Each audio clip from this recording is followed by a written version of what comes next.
வணக்கம். எல்லாரும் எப்படி இருக்கீங்க?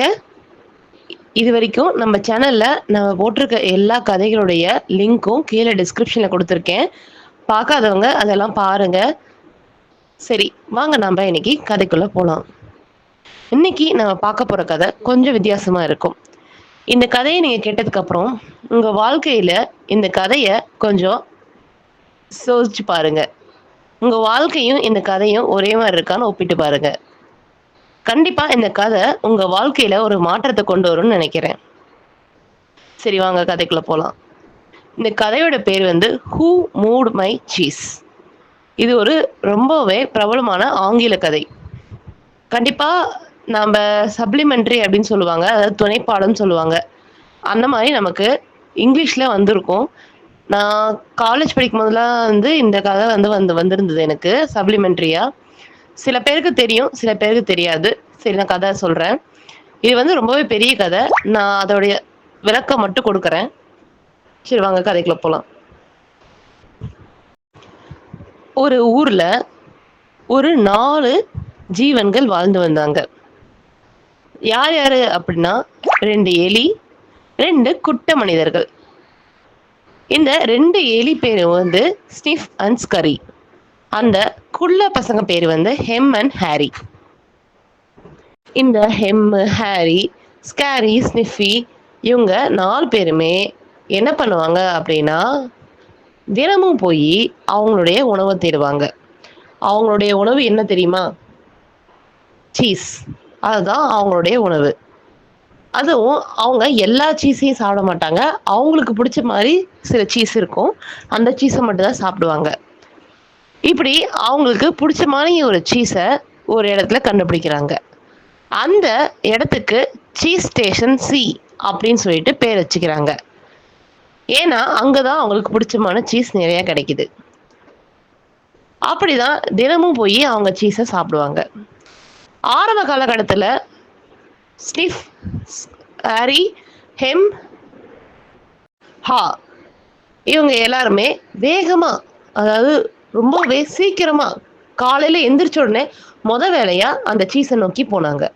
அவங்களோட வேலையே அந்த சீஸ போய் சாப்பிடுறது தான். அத சாப்பிட்டு முடிச்சுட்டு தான் இவங்க மத்த வேலைய பண்ணிட்டு இருந்தாங்க. நாட்கள் போக போக போக அந்த 2 எலிங்களும் எப்பயும் போல போய் சீஸ வேலையா சாப்பிட்டாங்களாம். ஆனா இந்த 2 பேர் இருக்காங்கல்ல, ஹெம், ஹியூ இவங்க 2 பேருமே கொஞ்சம் அப்படியே ஒரு மாரி மந்தமா, கொஞ்சம் தாமதமா போக ஆரம்பிச்சாங்களாம். அப்புறம் கொஞ்ச நாள் கழிச்சு, அந்த எலிகள் 2ங்களும் அதே மாரி தான் போய் சாப்பிட்டுட்டு இருந்துச்சுங்களாம். ஆனா, இந்த 2 குள்ள பசங்களும் ரொம்ப தாமதமா போக ஆரம்பிச்சாங்களாம். எங்க போயிற போது? அது அங்க தானே இருக்கும். அப்படின்ற ஒரு மிதப்புத்தன்மை. அதாவது கேர்லெஸ், அசால்ட் அப்படின்னு சொல்லலாம். அந்த மாரி அவங்க கொஞ்சம் தாமதமா போக ஆரம்பிச்சாங்களாம். அப்புறம் அப்படியே தினமும் இது பழக்கமாயிடுச்சாம். கொஞ்ச நாள் கழிச்சு அந்த இடத்துல இருக்கிற சீஸ் வந்து கம்மியாக ஆரம்பிச்சுச்சாம். இத வந்து அந்த 2 எலிகளும் ரொம்பவே தீவிரமா எடுத்துக்கிட்டாங்க. ஆனா இந்த 2 குட்ட பசங்களும் அத கண்டுக்கவே இல்ல. எப்பயும் போல போறது, சீஸ சாப்பிடுறது, வர்றது. ஏன்னா அன்னைக்கு தேவையான சீஸ் அவங்களுக்கு கிடைச்சிருச்சு. அதுக்கப்புறம் அத பத்தி அவங்க யோசிக்கல. போறது, சீஸ சாப்பிடுறது, வர்றது. போறது, சீஸ சாப்பிடுறது, வர்றது. இப்படிதான் இருந்துச்சு. அதுவும் போக, போக, போக அந்த தாமதம் வந்து அதிகமாயிட்டே இருந்தது. ஆனா, அந்த 2 எலிங்களும் அந்த விஷயத்த கொஞ்சம் தீவிரமா எடுத்துக்கிட்டாங்க. ஒரு நாள் அந்த இடத்துல சீஸ் சுத்தமா காணாம போயிடுச்சு. இத பார்த்த அந்த எலிகளுக்கும், இந்த குட்ட பசங்களுக்கும் கொஞ்சம் அதிர்ச்சி. ஆனா, எலிகள் வந்து அத ரொம்ப பெருசா எடுத்துக்கல. "ஓ! சீஸ் தீர்ந்துருச்சா? சரி." அப்படின்னு சொல்லிட்டு அவங்க வேற இடத்த நோக்கி போக ஆரம்பிச்சுட்டாங்க. ஆனா, இந்த 2 குட்ட பசங்க இருக்காங்கல்ல, ஹெம் அண்ட் ஹா அவங்களால இத ஏத்துக்கவே முடியல. அவங்க ரொம்பவே புலம்ப ஆரம்பிச்சுட்டாங்க. "ஐயோ! நான் இப்ப என்ன பண்ணுவேன்? நான் எங்க போவேன்? எதுக்கு இப்படி இருக்குது? திடீர்னு இந்த சீஸ் ஏன் இப்படி போயிடுச்சு? இந்த சீஸுக்கு என்ன ஆச்சு?" அப்படின்னு ரொம்பவே புலம்ப ஆரம்பிச்சுட்டாங்க. அவங்களால அந்த மாற்றத்த ஏத்துக்க முடியல. அவங்களுக்கு திடீர்னு என்ன பண்றதுன்னு தெரியல. அவங்க ரொம்பவே ஆழ்ந்த குழப்பத்துல போயிட்டாங்க. அந்த எலிகள் 2ம் வழக்கம் போல அத பெருசா எடுத்துக்காம, அவங்களுடைய இன்னொரு அதாவது இப்ப சீஸ் ஸ்டேஷன் சின்னு வச்சிருந்தாங்கல்ல. இப்ப புதுசா ஒரு இடத்த கண்டுபிடிச்சு, அந்த இடத்துல சீஸ் ஸ்டேஷன் என்னன்னு வச்சுட்டாங்க. அங்க வழக்கத்துக்கு மாறாவே அதிகமான சீஸ் கிடைச்சுச்சாம். இருந்த இந்த சீஸ் ஸ்டேஷன் சில இருந்தத விட, சீஸ் ஸ்டேஷன் என்ல நல்லாவே சுவையான, அற்புதமான சீஸ்கள் கிடைச்சுச்சாம். அத பார்த்துட்டு அந்த எலிகளுக்கு ரொம்ப சந்தோஷம். அவங்க எப்பயும் போல சீக்கிரமா எந்திரிச்சு மொத வேலையா போய் சீஸ சாப்பிட்டுட்டு வந்துருவாங்க. இப்படிதான் அவங்களோட வழக்கம் மாறிடுச்சு. ஆனா இந்த ஹெம், அண்ட் ஹா இந்த குட்டி பசங்க இவங்க 2 பேரும் அந்த மாற்றத்த ஏத்துக்க முடியாம மன அழுத்தமாகி ரொம்பவே கஷ்டப்பட்டாங்க. அப்பயும் அந்த கூட இருந்த ஹெம் வந்து சொன்னாராம், "வா நம்ம வேற இடத்துக்கு போய் தேடலாம்" அப்படின்ட்டு. ஆனா இன்னொருத்தர் அத ஒத்துக்கலையாம். ஏன் இப்படி போகும்? நம்ம வேற இடத்துக்கு போனா மட்டும் அந்த சீஸ் கிடைச்சிருமா? இல்ல இதே மாரி சுவையான சீஸ் அங்க கிடைக்குமா? நமக்கு நேரம் தான் வீணாகும். நம்ப இங்கேயே கொஞ்சம் பொறுத்து இருந்து பார்ப்போம். திருப்பி இந்த இடத்துல சீஸ் வருதான்னு. அப்படின்னு கொஞ்ச நாள் அந்த இடத்துலயே வந்து காத்திருந்தாங்களாம். ஆனா, எந்த பலனும் கிடையாது. அங்க சீஸு கிடைக்கல. பொறுத்து பொறுத்து பார்த்துட்டு இருந்த அந்த ஹெம், "நீ வந்தா வா, வராட்டி போ. நான் உன்ன எவ்வளவோ சொல்லிட்டேன். வா" அப்படின்னு சொல்லி கூப்பிட்டதுக்கு, "வரமாட்டேன்" அப்படின்னு சொல்லி இவர் சொன்னதுனால, அந்த ஹெம் மட்டும் தனியா சீஸ தேடி போனாராம். போயிட்டு இருக்கும்போது, அவருக்கு கொஞ்சமா அங்க இங்கன்னு சீஸ் கிடைச்சுச்சாம். அவங்க 2 பேரும் ரொம்பவே பசியில இருந்தாங்களாம். ஏன்னா ரொம்ப நாளா அவங்க எதுவுமே சாப்பிடல. நகர்றதுக்கு கூட சத்து இல்லாம இருந்தாங்களாம். அந்த நிலைமையில கூட அந்த இன்னொருத்தர் வரல. அந்த ஹெம்ன்றவர் மட்டும் தான், அதாவது ஹா வரல. ஹெம்ன்றவர் மட்டும் தான் இந்த சீஸ தேடி போனாரு. அவரு கொஞ்சம் முயற்சி பண்ணதுக்கு ஏத்த மாரி சீஸ் கிடைச்சுச்சு. அந்த குட்டி குட்டி சீஸ் துண்டுகள சாப்பிட்டுட்டு, சரி நம்ம ஃப்ரெண்டு வந்து பசியா இருக்காரே, அவருக்கு கொண்டு போய் குடுக்கலாம் அப்படின்னு சொல்லிட்டு, தனக்கு கிடைச்ச இந்த சீஸ் துண்டுகள எடுத்து கொண்டு போய் குடுத்தாராம். அதுக்கு அவரு, "நான் சாப்பிட மாட்டேன். எனக்கு என்னுடைய சீஸ் ஸ்டேஷன் சி உடைய சீஸ் தான் வேணும்" அப்படின்னு கேட்டாராம்.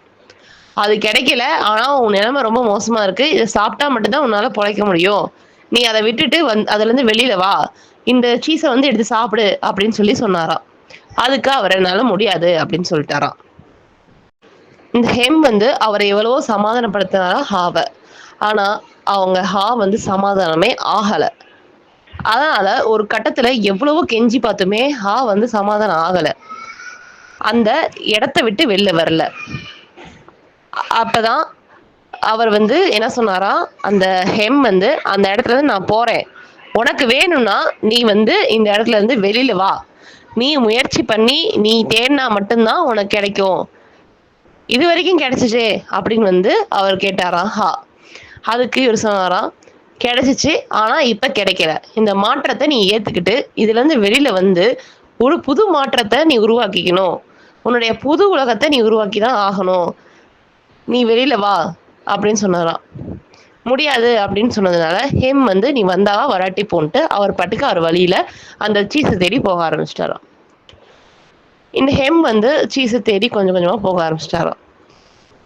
அப்படி போகறதுக்கு முன்னாடி அவர் அந்த இடத்துல ஒண்ணு எழுதிட்டு போனாராம். "அக்செப்ட் த சேஞ்ச்", அதாவது மாற்றத்தை ஏற்றுக்கொள் அப்படின்னு சொல்லிட்டு. அதுக்கப்புறம் எழுதிட்டு அவர் பாட்டுக்கு போயிட்டாராம் ஹெம்மு.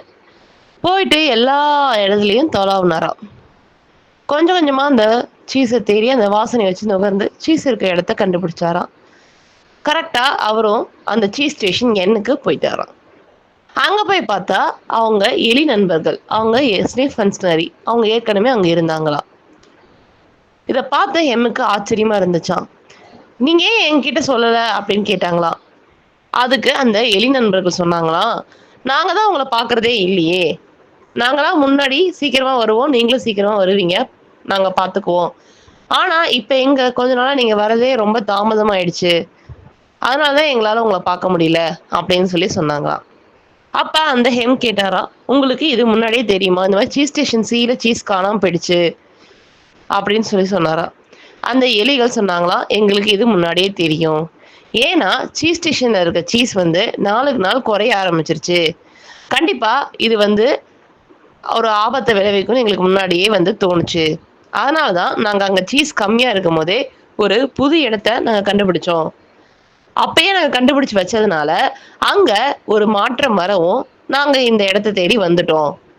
அப்படின்னு சொன்னாங்களாம். இத கேட்ட ஹெம்முக்கு ரொம்பவே ஆச்சரியமா இருந்துச்சாம். எப்படி இந்த எலிகள் வந்து இப்படி இருக்காங்க?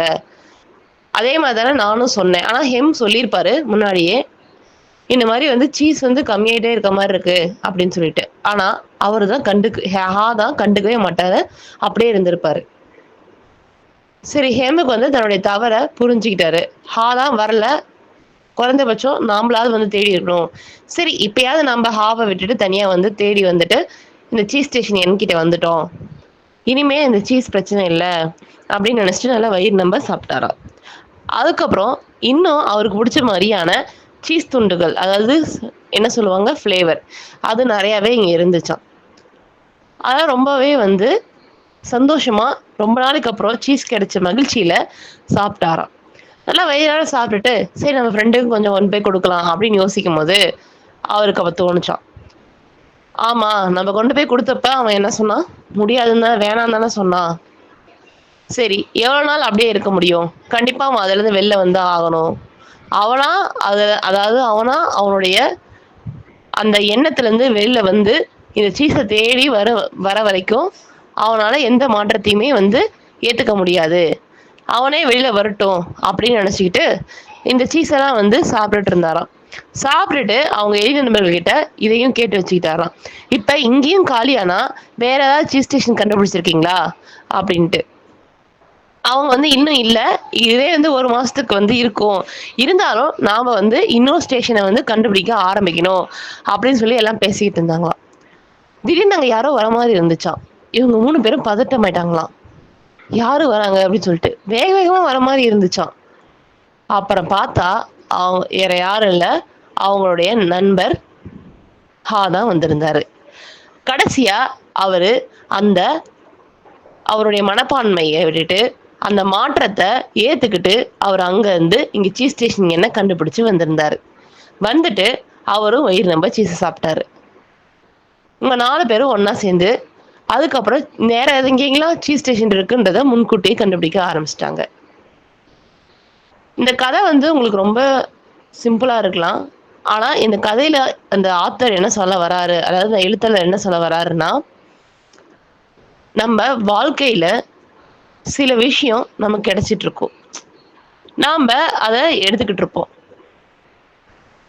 ஒரு நாள் அந்த விஷயம் இல்லைன்னா, நம்ம வாழ்க்கை அப்படியே தலைகீழா மாறிரும்.